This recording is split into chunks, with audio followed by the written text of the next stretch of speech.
I can remember getting into trouble for keeping tapes that should have been destroyed. It sounds silly today, but if a programme had been broadcast twice, that was the end of its shelf life. Some of television's incredible moments were lost forever because of the BBC's policy of erasing tapes. But deep in the bowels of the Beeb, a crack team of renegade librarians were desperate to preserve the nation's most important cultural material. A lot of the engineers were very keen on model railways.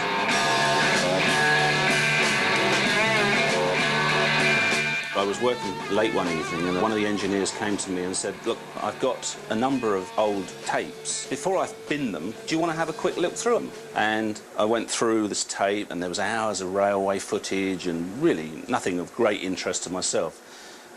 And then, lo and behold, there it was. They're going to sing for you now the song that absolutely made them in this country. Hey Joe. Amongst the hours of steamy footage, a young Nick Maingay found a rare recording of Hendrix on the LuLu show.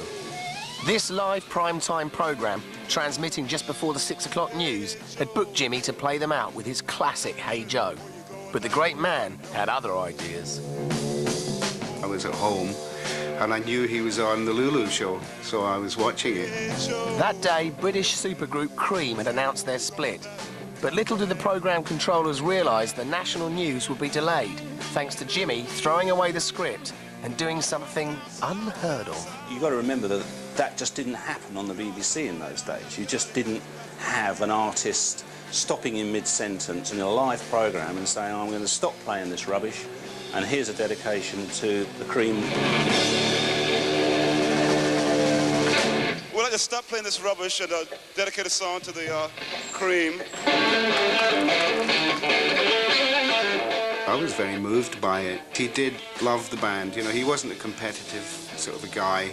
He was that sort of a person. So I wasn't surprised when he did it, but it certainly blew me away. Jimmy's impromptu tribute to Cream was going out live, with the news waiting to go on air. He was the last act on, and the floor manager was desperately trying to wind him up. That didn't stop Jimmy. We're being put up there. I think the sheer fact that someone was trying to stop him playing wound him up even more, and he just continued. If you look at Lulu's face, you can't believe it. To overrun on a live television programme was unheard of. Thanks to our steam-powered heroes, a great moment has been saved. Not that the bosses notice. I can't ever remember getting a thank you at all from anybody.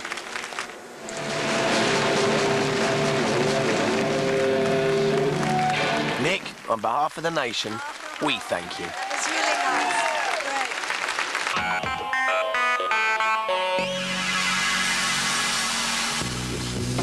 The face of you, my substitute for love, my substitute for love. It must have been the summer of 1983, and I'd seen Madonna in a really hot club in New York called the Danceteria, which was just the hottest ticket. You couldn't get in. It struck me at the time that